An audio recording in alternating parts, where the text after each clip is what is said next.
ಒಂದು ವಿಚಾರ ಸರ್, ತುಂಬ ದೇಶವನ್ನು ಕಾಡ್ತಿರೋ ವಿಚಾರ. ಮಾನ್ಯ ಈ ದೇಶದ ಪ್ರಧಾನಿಗಳು ನರೇಂದ್ರ ಮೋದಿಯವರು ಅವ್ರ ಸ್ಪೀಚಲ್ಲಿ 7 ವಿಚಾರ ಮಂಡಿಸಿದ್ದಾರೆ. ಚಿನ್ನ ಖರೀದಿಸಬೇಡಿ ಅಂದರು, ಚಿನ್ನ ರೇಟ್ ಜಾಸ್ತಿ ಆಗೋಯ್ತು. ಡೀಸಲ್ಲು ಪೆಟ್ರೋಲು ಕಡಿಮೆ ಬಳಸಿ ಅಂದರು. ಅವರ್ಯಾರೋ ದೇವೇಂದ್ರ ಫಡ್ನವೀಸ್ ಅವರು ಸೈಕಲಲ್ಲಿ ಹೋದರು. ಒಂದೇ ದಿನ, ಇವತ್ತಾಗಲೇ ಕಾರಲ್ಲಿ ಹೋಗಿದ್ದಾರೆ. ಬೆಳಗ್ಗೆಯಿಂದ ನಾನು ನೋಡ್ತಾ ಇದ್ದೀನಿ. ಇವತ್ತು ದೇವೇಂದ್ರ ಫಡ್ನವೀಸ್ ಅವರು ಸೈಕಲಲ್ಲಿ ಹೋಗ್ತಾರೆ, ಕಾರಲ್ಲಿ ಹೋಗ್ತಾರೆ. ಆಗಲೇ ಕಾರು, ಆಗಲೇ ಎಸ್ಕಾರ್ಟು. ನೆನ್ನೆ ಶೋ ಆಫು ಫೋಟೋಗೋಸ್ಕರ ಫೋಟೋಶೂಟ್ಗೆ ಹೋದರು. ಈಗ ಹೇಳ್ತಾ ಇದ್ದಾರೆ ಅವರು, ಅಡುಗೆ ಎಣ್ಣೆಯನ್ನು ಕಡಿಮೆ ಬಳಸಿ ಅಂತಿದ್ದಾರೆ. ಅತಿ ಶೀಘ್ರದಲ್ಲಿ ಅಡುಗೆ ಎಣ್ಣೆ ಕಾಸ್ಟು ಜಾಸ್ತಿ ಆಗುತ್ತೆ. ನ್ಯಾಚುರಲ್ ಫಾರ್ಮಿಂಗ್ ಅಂತಿದ್ದಾರೆ. ಏನು ನ್ಯಾಚುರಲ್ ಫಾರ್ಮಿಂಗ್ ಅಂದರೆ ಫರ್ಟಿಲೈಸರ್ಸ್ನ, ಯೂರಿಯಾನ, ಡೈ ಅಮೋನಿಯಂ ಫಾಸ್ಫೇಟ್ನ, ಪೊಟ್ಯಾಷಿಯನ್ ಅಂದರೆ ಪೊಟ್ಯಾಷ್ನ ಕಡಿಮೆ ಬಳಸೋದು. ಯಾಕೆ ಗೊತ್ತಾ ಸರ್? ಇವತ್ತು ನಿಮ್ಗೆ ಗೊತ್ತಿರಲಿ, ಈ ವರ್ಷ ಒಂದೇ ನಾವು 7 ಮಿಲಿಯನ್ ಟನ್ ಯೂರಿಯಾನ ರಷ್ಯಾದಿಂದ ಬೇರೆ ಬೇರೆ ಕಂಟ್ರೀಸಿಂದ ಇಂಪೋರ್ಟ್ ಮಾಡ್ಕೊಂಡಿದ್ದೀವಿ. 5.5 ಮಿಲಿಯನ್ ಟನ್ಸ್ ಅಷ್ಟು ಡೈ ಅಮೋನಿಯಂ ಫಾಸ್ಫೇಟ್ನ ಇಂಪೋರ್ಟ್ ಮಾಡ್ಕೊಂಡಿದ್ದೀವಿ. 2.5 ಮಿಲಿಯನ್ನಷ್ಟು ಪೊಟ್ಯಾಷ್ನ ಇಂಪೋರ್ಟ್ ಮಾಡ್ಕೊಂಡಿದ್ದೀವಿ. ನನಗೆ ಗೊತ್ತಿರೋ ಪ್ರಕಾರ ಇವರು ಇಂಪೋರ್ಟ್ ಟ್ಯಾಕ್ಸ್ ಜಾಸ್ತಿ ಮಾಡ್ತಾರೆ, ಲಾಭ ಬರಲಿ ಅಂತ. ಆವಾಗ ರೇಟ್ ಜಾಸ್ತಿ ಆಗುತ್ತೆ, ಇವ್ರ ಸಬ್ಸಿಡಿ ಕಾಸ್ಟ್ ಜಾಸ್ತಿ ಆಗೋಗುತ್ತೆ. ಆಗ ರೈತರು ಹೊಟ್ಟೆ ಮೇಲೆ ಹೊಡೆಯೋದಕ್ಕೆ ಕೇಂದ್ರ ಸರ್ಕಾರ ರೆಡಿಯಾಗಿದೆ. ನೋಡಿ ಯಜಮಾನ್ರೆ, ಎಲ್ಲ ರೈತರಿಗೆ ಹೇಳ್ತೀನಿ, ಫರ್ಟಿಲೈಸರ್ಸ್ ಬೆಳೆ ಅತಿ ಶೀಘ್ರದಲ್ಲೇ ಅದ್ರ ಬೆಲೆ ನೀವು ರೈಸ್ ಮಾಡ್ತಾರೆ.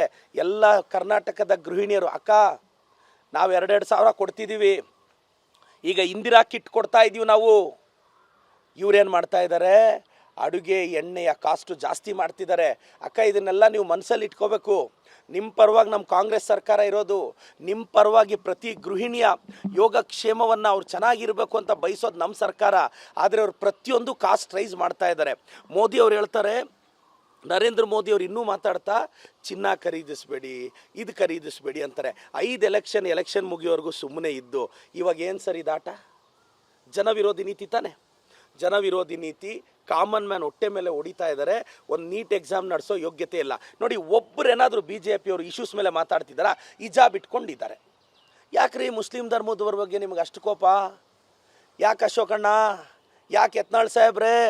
ಏನು ಯತ್ನಾಳ್ ಸಾಹೇಬ್ರೆ, ನಿಮಗೆ ಏನೆಲ್ಲ ಓಪನ್ ಆಗಿದೆಯೋ ಅದೆಲ್ಲ ಮುಚ್ಕೊಳ್ಳಿ ಯತ್ನಾಳ್ ಸಾಹೇಬ್ರೆ, ಅಂದರೆ ನಿಮ್ಮ ಬಾಯಿ ಮುಚ್ಕೊಳ್ಳಿ ಅಂತ 3 ದಿನದಿಂದ ನಮ್ಮ CM ಬಗ್ಗೆ, DCM ಬಗ್ಗೆ ಒಂದು ಹೇಳಿಕೆ ಕೊಟ್ಟರು.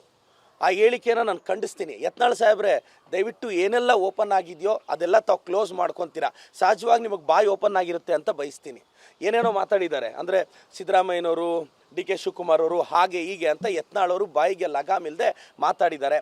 ದಯವಿಟ್ಟು ಯತ್ನಾಳ್ ಸಾಹೇಬ್ರೆ, ನಿಮ್ಮ ಬಾಯನ್ನು, ನಾಲಿಗೆಯನ್ನು ಸಾಧ್ಯವಾದಷ್ಟು ಹಿಡಿತದಲ್ಲಿ ಇಟ್ಕೊಳ್ಳಿ. ಇವಾಗೇನೋ ಶಾಲ್ ಹಂಚ್ತಾರಂತೆ ಸರ್. ಬಿಜಾಪುರದಲ್ಲಿ ಬಡವ್ರ ಮಕ್ಕಳಿದ್ದಾರೆ ಸರ್, ಟೆಕ್ಸ್ಟ್ ಬುಕ್ಸ್ ಕೊಡಿ ಸರ್, ನೋಟ್ ಬುಕ್ ಕೊಡಿ ಸರ್, ಬಟ್ಟೆ ಕೊಡಿಸಿ ಸರ್. ನಿಮ್ಮ ಶಾಲು ಯಾರಿಗೆ ಬೇಕು ಸರ್? ಬಡ ಮಕ್ಕಳಿಗೆ ಕೊಡಿಸಿ. ಬೇಡ ಸರ್, ಬ್ರಾಹ್ಮಣ ಬಡ ಸಮುದಾಯದ ಅರ್ಚಕರ ಮಕ್ಕಳು ಸ್ಟ್ರಗಲಲ್ಲಿದ್ದಾರೆ, ಅವ್ರಿಗೇನಾದರೂ ಸಹಾಯ ಮಾಡಿ ಸರ್. ಸರ್, ನೀವೆಷ್ಟು ಸಹಾಯ ಮಾಡ್ತೀರೋ ಅದರ ಡಬಲ್ ನಾನು ಸಹಾಯ ಮಾಡ್ತೀನಿ ಸರ್.